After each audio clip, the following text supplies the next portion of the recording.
Each student is responsible. Every student is responsible.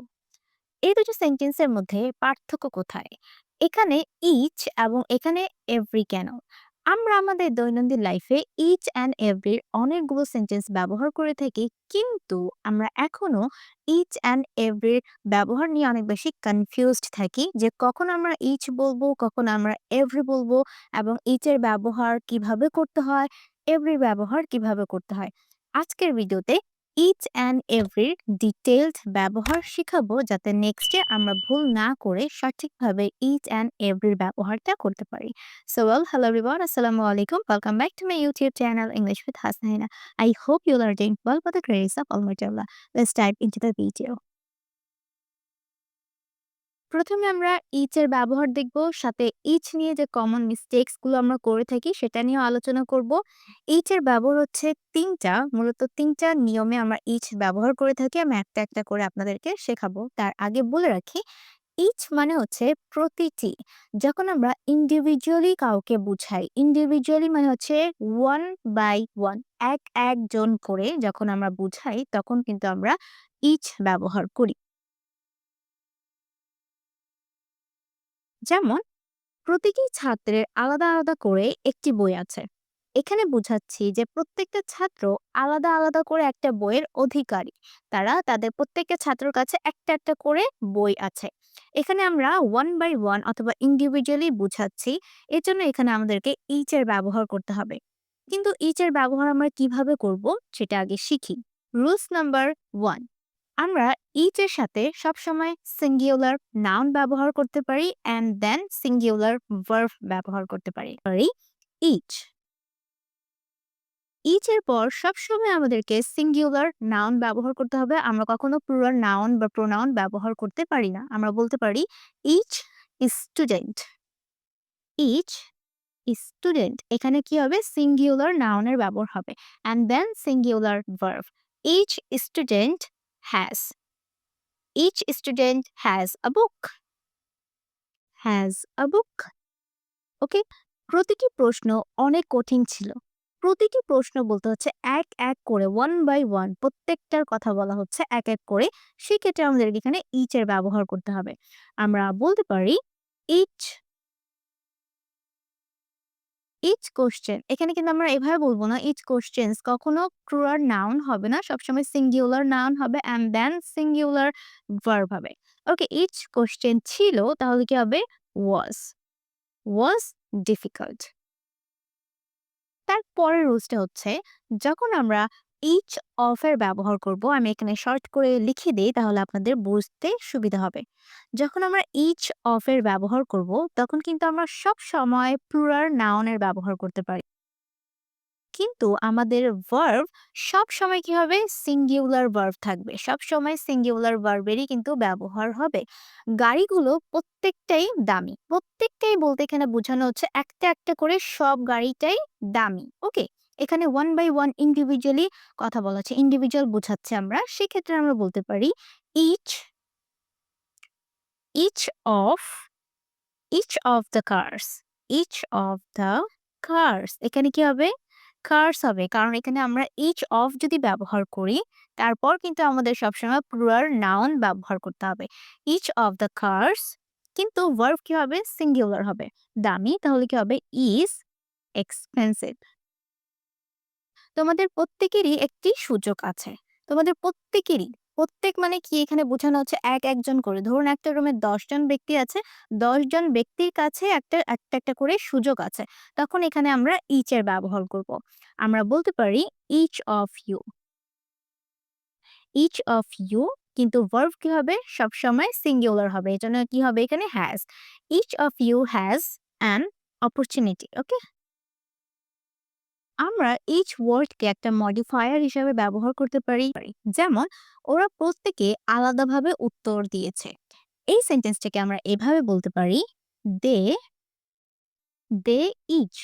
Okay, they each answered, they each answered separately. এই সেন্টেন্সটাকে আমরা এভাবেও বলতে পারি, each of them. যদি আমরা ইচ অফ ব্যবহার করি, আমরা আগের নিয়মে শিখেছি ইচ অফ ব্যবহার করলে আমাদেরকে প্লুরাল নাউন অথবা প্রোনাউন ব্যবহার করতে হয়। তাহলে each of them answered separately. আরেকটা, ওদের প্রত্যেকেরই একটি করে মোবাইল আছে। একটি করে প্রত্যেকেরই মোবাইল আছে। তো এই সেন্টেন্সটাকে আমরা এভাবে বলতে পারি, দে ইচ দে ইচ হ্যাভ। এখন বলতে পারেন এখানে হ্যাজ কেন হলো না? আমি একটু পরেই বুঝাচ্ছি। They each have a mobile phone. Okay. এই সেন্টেন্সে দে হচ্ছে আমাদের সাবজেক্ট এবং ইচ কিন্তু এখানে একটা মডিফায়ার মানে সাবজেক্টকে মডিফাই করছে। কিন্তু এখানে ভার্ব ইচ অনুযায়ী ভার্ব হবে নাকি সাবজেক্ট অনুযায়ী আমরা ভার্ব ব্যবহার করি? অবশ্যই আমরা কি করি সাবজেক্ট অনুযায়ী আমাদের ভার্বটা ব্যবহার করি। এখানে দে হচ্ছে আমাদের মেইন সাবজেক্ট এবং সাবজেক্ট এখানে সাবজেক্ট অনুযায়ী কি হবে এখানে ভার্ব হ্যাভ হবে। দে হ্যাভ হয় সবসময়, হ্যাজ কিন্তু কখনোই হয় না। এখানে ইচ একটা মডিফায়ার হিসেবে কাজ করছে, দে কে মডিফাই করছে রে। কিন্তু আমরা এই সেন্টেন্সটাকে যদি এভাবে বলতাম, each of them. Each of যদি ইচকে আমরা একদম সেন্টেন্সের ফার্স্টে রাখতাম, তখন কিন্তু এটা হয়ে যেত কি সাবজেক্ট আকারে আমরা ব্যবহার করছি। Each of them has a mobile phone. Okay? আচ্ছা, কমন মিস্টেকস নিয়ে এখন আমরা আলোচনা করব। আমরা ইচ নিয়ে কিন্তু কম বেশি সবাই একদম যে মিস্টেক গুলো করে থাকি, সেটা হচ্ছে ইচ স্টুডেন্টস। আমরা অনেকে বলি ইচ স্টুডেন্টস। কিন্তু কখনোই আমরা ইচ এর পর প্লুরাল নাউন বা প্রোনাউন ব্যবহার করতে পারি না। আমাদেরকে সবসময় সিঙ্গুলার নাউন ব্যবহার করতে হবে। আর ইচ এর পর সবসময় কিন্তু আমাদেরকে সিঙ্গুলার ভার্ব ব্যবহার করতে হবে। ওকে? ইচ অফ ইউ ঠিক আছে, but each of you are এখানে হচ্ছে প্লুরাল ভার্ব। আমরা এখানে এই ভার্বের প্লুরাল ফর্মটা ব্যবহার করেছি। কিন্তু ইচ এর পর কখনোই প্লুরাল ভার্ব হয় না। সবসময় আমাদেরকে সিঙ্গুলার ভার্বটা ব্যবহার করতে হয়। তাহলে ইচ অফ ইউ কি হবে? ইজ।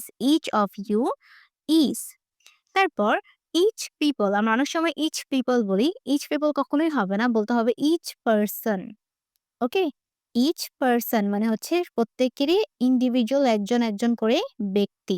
পিপল বলতে আমরা অনেক মানুষকে বুঝাই, কিন্তু পারসন বলতে আমরা একজনকে বুঝাই। তারপর উই ইচ হ্যাজ কখনোই হবে না। কারণ উই হচ্ছে এখানে সাবজেক্ট এবং আমরা সবসময় সাবজেক্ট অনুযায়ী ভার্ব ব্যবহার করে থাকি। মডিফায়ার হিসেবে যখন ইচ ব্যবহার হয় তখন কিন্তু এটা একটা মডিফায়ার, সাবজেক্ট কিন্তু নয়। এজন্য আমরা সবসময় সাবজেক্ট অনুযায়ী ভার্ব ব্যবহার করি। তাই এখানে কি হবে? We each have. ওকে? এখন আমরা এভরি ব্যবহারটা শিখব। এভরি বলতে আমরা বুঝাই প্রত্যেকে। প্রত্যেকেই বলতে বোঝানো হচ্ছে যে পুরো একটা দলকে যখন আমরা বুঝাই। যেমন ইচ হচ্ছে আমরা ওয়ান বাই ওয়ান একজন ব্যক্তিকে বুঝাই, ইন্ডিভিজুয়ালি বুঝাই। কিন্তু যখন আমরা এভরি বলি তখন কিন্তু আমরা অ্যাজ আ হোল গ্রুপ পুরো একটা দলকে বুঝাই। এভরির পরে কিন্তু আমরা সবসময় সিঙ্গুলার নাউন ব্যবহার করি। যেমন প্রতিটি বাচ্চাই খেলতে পছন্দ করে। এখানে প্রতিটি বাচ্চাই বলতে বোঝানো হচ্ছে একটা বাচ্চাকে কিন্তু বোঝানো হচ্ছে না। এখানে প্রত্যেকটা বাচ্চা, পৃথিবীতে যতগুলো বাচ্চা আছে এখানে প্রত্যেকটা দল ধরে একটা গ্রুপ ধরে বোঝানো হচ্ছে। তাই এখানে আমাদেরকে এভরি ওয়ার্ডটা ব্যবহার করতে হবে। ওকে, আমরা বলতে পারি এভরি,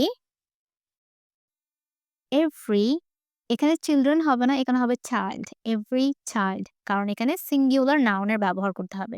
এভরি চাইল্ড এবং এভরির পর সবসময় কি হবে? Singular verb. Each and every এই দুটোর পর কিন্তু সবসময় সিঙ্গুলার ভার্ব হবে। ওকে? কোনো প্লুরাল ভার্বের ব্যবহার করতে হবে না। এটা মাথায় একদম ফিক্সড করে নেন। কারণ আমরা ভার্ব নিয়ে কিন্তু বেশি কনফিউজড থাকি। সিঙ্গুলার হবে নাকি প্লুরাল হবে। তাই না?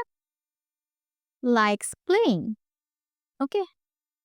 লাইক ওয়ার্ড এর পর কিন্তু আমরা লাইক হচ্ছে একটা ভার্ব, এটার পর যদি আমরা আরেকটা ভার্ব ব্যবহার করি তখন জেরেন্টার নিয়ম ফলো করে কিন্তু আমাদেরকে আইএনজি ফর্মে ব্যবহার করতে হয়। Every child likes playing. তারপর সব শিক্ষক আজকে ব্যস্ত। সব শিক্ষক বলতে এখানে এখানে মানে পুরো একটা দলকে বোঝানো হচ্ছে, একটা গ্রুপকে বোঝানো হচ্ছে। সেক্ষেত্রে আমরা বলতে পারি এভরি টিচার, এভরি টিচার। আমরা এখানে কিন্তু টিচার্স বলবো না। কি হবে? Teacher. Singular noun. Every teacher and then singular verb. Every teacher is busy. Is busy today.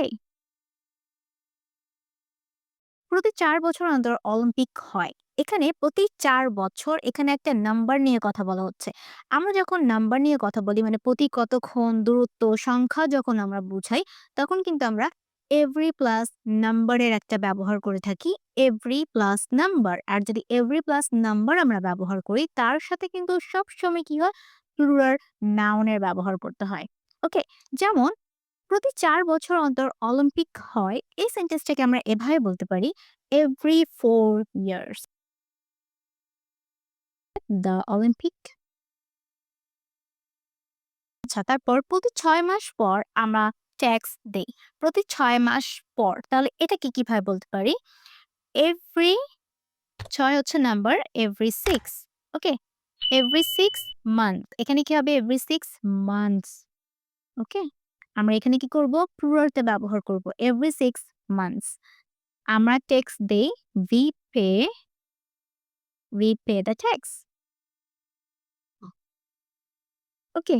এভরির আরেকটা অনেক কমন ব্যবহার হচ্ছে সেটা হচ্ছে এভরি প্লাস টাইম এক্সপ্রেশনস মানে হচ্ছে রেগুলার ইভেন্টস আপনি প্রতিদিন বা প্রতিনিয়ত কোনগুলো কাজ করে থাকেন যেমন প্রতিদিন, প্রতি সপ্তাহ, নিয়মিত যেসব ঘটনা ঘটে থাকে। যেমন প্রতি সকালে আমি চা খাই। প্রতি সকালে তাই আমরা বলতে পারি every morning I drink tea. And then তারপর প্রতি বছর তারা কক্সবাজারে যায়। প্রতি বছর তাহলে কি হবে? Every year they visit Cox's Bazar. Okay? এখন আমরা এভরি দিয়ে যে কমন মিস্টেকস গুলো করে থাকি সেটা নিয়ে আলোচনা করি। এভরি গার্লস আমরা এভরি বলতে বুঝাই এটা তো হচ্ছে একটা প্লুরাল জিনিস। এটা অনেক মানুষকে বুঝাচ্ছে। তাই এখানে সবসময় কি হবে? প্লুরাল নাউন এর ব্যবহার করতে হবে, প্লুরাল ভার্ব এর ব্যবহার করতে হবে। কিন্তু ব্যাপারটা আসলে এরকম না। এভরি আমরা প্রত্যেকটা গ্রুপকে বুঝাই, একটা গ্রুপ। তখন কিন্তু আমাদেরকে সবসময় singular noun and then singular verb এর ব্যবহার করতে হয়। এভরি গার্লস কখনোই হবে না, বলতে হবে এভরি গার্ল। ওকে? তারপর every of the student. Every word এর পর কখনোই অফ এর ব্যবহার হয় না। আমরা ইচ এর পর অফ এর ব্যবহার করে থাকি। বাট এভরির পর কখনোই কি করব? অফ এর ব্যবহার করব না এবং ইচ এভরি দ্য স্টুডেন্টস ও হবে না। এভরি স্টুডেন্ট হবে। ওকে? তারপর এভরি 2 আওয়ার। এভরি 2 আওয়ার দেখেন এখানে কি আছে? এভরি অ্যান্ড 2 হচ্ছে একটা নাম্বার। যদি এভরি প্লাস নাম্বার থাকে তারপর নাউন কিন্তু সবসময় কি হয়? প্লুরাল ফর্মে থাকে। তাই বলতে হবে এভরি 2 আওয়ার্স। তারপর এভরি বয়েজ আর। আমরা জানি এভরির পর সবসময় কি হয়? সিঙ্গুলার নাউন হয়। তাই এখানে কি হবে? এভরি বয়। সিঙ্গুলার নাউন তার মানে কি? Singular verb. Every boy is. Okay? তাহলে এখন আমরা বুঝতে পারবো ইচ স্টুডেন্ট ইজ রেসপন্সিবল মানে কি? এটার মানে হচ্ছে প্রতিটি ছাত্র আলাদা, আলাদা করে দায়িত্বশীল। এখানে একজনকে ভাবা হচ্ছে, আলাদা করে কনসিডার করা হচ্ছে। একটা স্টুডেন্ট সেপারেটলি আমরা কি করছি? ইন্ডিভিজুয়ালি আমরা কথা বলছি।